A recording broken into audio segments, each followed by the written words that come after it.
kenalin dulu. Ya, nama saya Heni. Mbak Heni. Ya. Katanya sejak kecil ada keistimewaan dari ayahnya gimana? Ya, waktu kecil itu Fajar lahirnya prematur. Pada usia kehamilan 7 bulan setengah. Nah, pada saat lahir itu berat badannya hanya 1,6.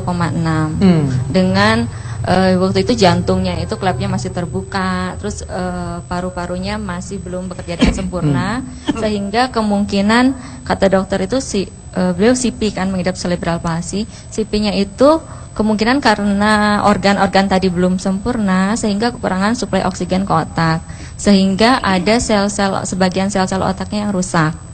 Itu yang mungkin menghambat. Lahirnya prematur, umur masih 6,5 bulan di dalam kandungan udah lahir. Nah, ayahnya tiap malam gimana? Nah, waktu di rumah sakit itu kan dirawat, saya di rumah sehari 2 kali, ayahnya mengantarkan ASI. Nah, sambil mengantarkan ASI, ayah Fajar itu selalu membacakan sekitar setengah juz. Jadi karena sehari 2 kali, sehari itu Fajar sudah mendengarkan 1 juz. Dari mulai lahir setiap hari dia mendapatkan pendengaran Quran, 1 hari 1 juz. Nah, keajaibannya kemudian ketika umur 3,5 tahun baru bisa ngomong. Nah, ketika ngomong itu yang dia keluarkan adalah Quran. Subhanallah ya. Tepuk tangan dong sekali lagi dong untuk Fajar. Ini Bu Kiki terapisnya Fajar ya, yang bercerita kepada kami bahwa ya gimana Bu Kiki ketika mau ngenalin ke saya, gimana ceritanya? Jadi kemarin itu sebenarnya saya sangat ingin sekali untuk bawa Fajar ke Ustadz. Nah, karena apa? Saya tahu Ustadz itu adalah penggiat Al-Quran yang sangat semangat lah ya di Indonesia. Jadi saya pengen Mas Fajar ini sebagai murid saya, apalagi dengan kondisi Mas Fajar yang cerebral palsy, tapi ternyata beliau juga bisa menghafal 30 juz. Subhanallah. Makanya saya pengen supaya tahu semuanya bahwa sebenarnya kita mampu kok menghafal. Baik, kita coba dialog sama Fajar ya. Fajar cita-citanya jadi apa? Imam Masjidil Haram. Masya Allah, Imam Masjidil Haram. Susah nggak Fajar ngapal Quran? Enggak. Enggak, tuh malu enggak? Baik, Fajar, Ustadz baca ya. Fajar lanjutin. Orang-orang pengen tahu Fajar beneran apal apa enggak? Iya. A'udzu billahi minasyaitonir rajim. Wa idh qulna dkhulu hadhil qaryata fakulu min haitsu si'tum laghadaw dkhulul baba sujadan naghfir lakum hatayakum wa sanazidul muhsinin. Dia telat respon karena emang otaknya beda sama kita. Itu juz 1. Sekarang berangkat juz 2. Sayaqulu as-sufaha'u minan nasi ma wallahum akibatihim alladhi kanu 'alaiha qul lillahil masyriq wal maghrib. Masya Allah. Sekarang kita lanjut juz 3. Tilkar rusulu faddalna ba'dahum 'ala ba'd minhum man kallama Allahu Fa'ba'dahum darajat. Masya Allah. Sekarang kita naik ke tengah, ke juz-juz belasan. Surah apa ya? Surah An-Nur, surah cahaya. Ini kan cahaya ini, bulan tuh ya. Innamal mu'minuna alladzina amanu billahi wa rasulih wa idza kanu ma'ahu ala amrin jamin lam yadhhabuha Masya Allah. Sekarang Fajar habis surah An-Nur apa? Al-Furqan. Al-Furqan. Fajar tes Ustadz surat Al-Furqan. Iya. Terus baca apa aja? Bismillahirrahmanirrahim. Tabarakalladzi nazzalal furqana ala abadihi kuna lil alamin nadhira. Ustaz baca, kita saling estafet ya. Alladzi lahu mulkus samawati wal ard wa lam yattakhidh waladan wa lam yakul lahu syarikun fil mulk Wa khalaqa kulla syai'in faqaddahu taqdira.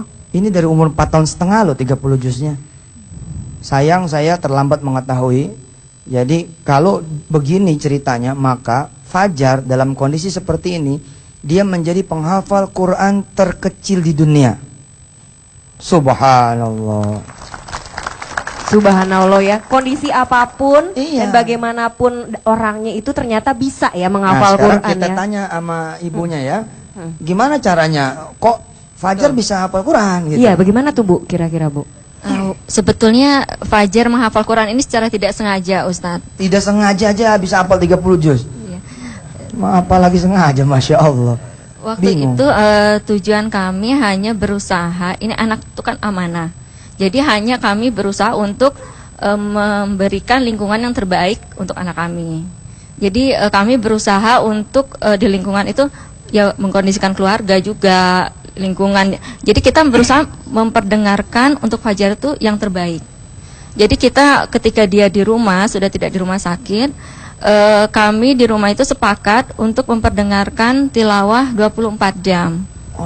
Jadi karena kita pikir daripada dia mendengarkan hal-hal yang ini tidak 24 berguna. jam sinetron, gosip. Bener tuh. Jadi memang dari keluarga ya. Keluarga itu mendukung terutama karena kesadaran dari orang tuanya juga amanah dari Allah Terus apa, itu tinggi betul, gitu Pak Ustadz. dipanggilin guru? Belum, Ustadz. Masih orang tua. Masih orang. Jadi hanya diperdengar. Kami tidak ada tadinya tidak terpikir Fajar akan hafal Quran karena kita hanya menjaga agar pendengaran Fajar dia mendengarkan yang baik-baik saja itu. Lalu ketika umur 4 tahun setengah baru kita panggilkan guru karena kita melihat Fajar sudah mengeluarkan ayat-ayat Quran tapi belum beraturan dan dia sering kebingungan karena bertanya ini sambungan terusannya apa. Nanti Fajar tahun depan, insya Allah Soraya dan pemirsa RTV, tahun depan akan saya berangkatkan ke Makkatul Mukarramah untuk ikut musabakoh Hifdzil Quran tingkat internasional. Subhanallah. Karena ini bisa diacak kemana bisa nih. Bisa Benar. diacak kemana, udah kayak komputer ini. Benar-benar. Udah kayak tuh Quran ada di depan aja begitu. Ya. Doain ya, mudah-mudahan Fajar nanti bisa juara 1. Amin. Amin. Mudah-mudahan juga bisa menginspirasi untuk pemirsa RTV di rumah ya, untuk mempelajari Quran sedini mungkin. Ayo, Dan mungkin semangat. bagi pemirsa RTV di rumah yang ingin berinteraksi dan bertanya dengan Pak Ustadz juga bisa mention. Soraya, sebentar Ya. ya. Ini ada pesan dari Fajar. Ada Fajar, pesan apa, Dek? mau pesan apa? Coba. Bapak-bapak, ibu-ibu, semangat hafal Quran. Masya Allah. Terharu banget aku dengernya, ya ampun. Ikut terharu maksudnya. Ternyata anak sekecil ini pun bisa benar-benar menjadikan Quran itu pedoman hidupnya ya. Masya Allah. Subhanallah. Ikut. Kayaknya mendingan segmen ini tambah doa ada dari Fajar. Setuju nggak? Fajar baca doa dong buat ibu-ibu di sini, bapak dan pemirsa RTV semua. Silakan Fajar. Terserah doanya apa. Allahumma sholli wa sallim ala Amin, sayyidina amin. Muhammad Amin. wa ala alihi wa sahbihi ajmain. Amin. Allahumma ighfir lana Amin. wa liwalidina Amin. walhamhum kama rabbuna shaghira. Amin. Allahumma ighfir lil muslimin wal muslimat, mu'minin wal mu'minat, al ahya'i minhum wa al amwat. Innaka ala kulli syai'in qadir. Amin. Rabbana zalamna anfusana wa illam taghfir lana wa tarhamna lakunanna minal khasirin. Rabbana la tuzigh qulubana ba'da idh hadaitana wa hab lana min ladunka rahmah innaka antal wahhab. Rabbana wa li ikhwanina alladhina sabaquna bil iman wa la taj'al fi qulubina illa lil ladina amanu rabbana innaka ra'ufur rahim. Allahumma inna nas'aluka ilman nafi'an Amin. wa rizqan wasi'an Amin. wa shifaan min kulli da'in wa saqamin bi rahmatika ya arhamar rahimin. Rabbana atina fid dunya hasanah wa fil akhirati hasanah wa qina adzabannar. Walhamdulillah. Jangan kemana-mana.